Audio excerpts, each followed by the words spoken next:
I first came across this story by accident, scrolling through a late-night feed.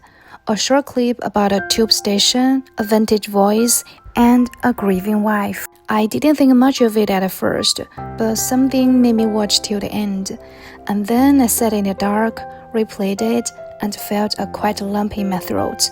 That's how I discovered the Embankment station's famous Mind the Gap, but not the digital one you hear everywhere else.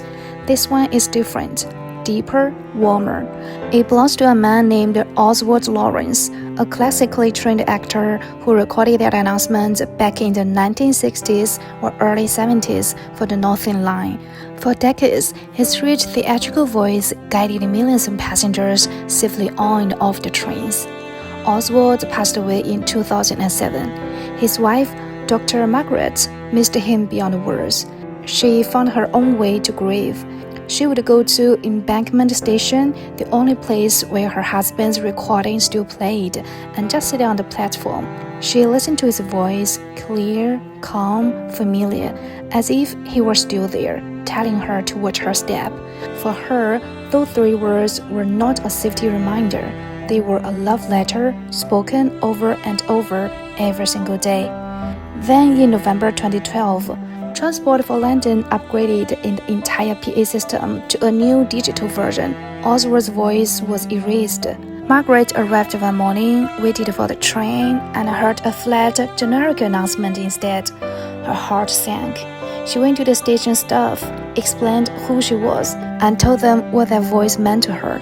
She didn't demand anything. She just wanted them to understand. But they did more than understand. The staff were so moved that they dug through old archives, found the original magnetic tape, and made a CD for her as a gift. Even better, they decided to restore Oswald's recording permanently at Embankment on the northbound platform. Today, if you stand there, you'll still hear that vintage, unhurried voice, Mind the Gap. It is the only station in London that keeps the old version on purpose for one woman's love. When I learned all these details, the archive search, the CD, the official permission to keep it, I was deeply touched.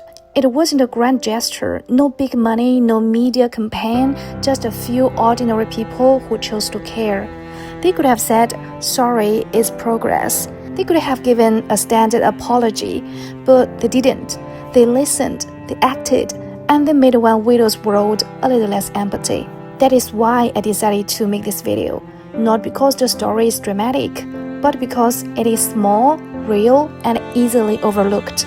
In a city with 11 tube lines and millions of commuters, one voice, one platform, one woman's tears, these things don't usually make the news, but they matter.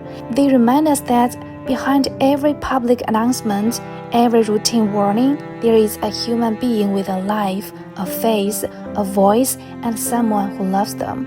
We live in a world that often feels broken. News full of anger, streets full of hurry, screens full of noise.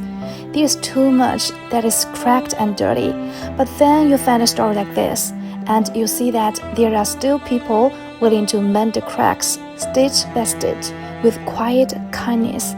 They don't fix everything, they just fix one small corner, and that is enough. So guys, if you ever visit London, take the District or Circle line to Embankment, step onto the northbound platform, wait for the train, and listen. That deep, vintage voice is not just a safety warning. It is a husband saying, "I'm still here." It is a station saying, "We remember." And it is a reminder for all of us. Even in a crowded, rushing world, love finds a way to leave its mark. And sometimes that mark is just 3 words, spoken by the one you miss the most. Okay, thank you for watching, and next time you hear a familiar voice, don't take it for granted, because one day it might be the only voice you long to hear again.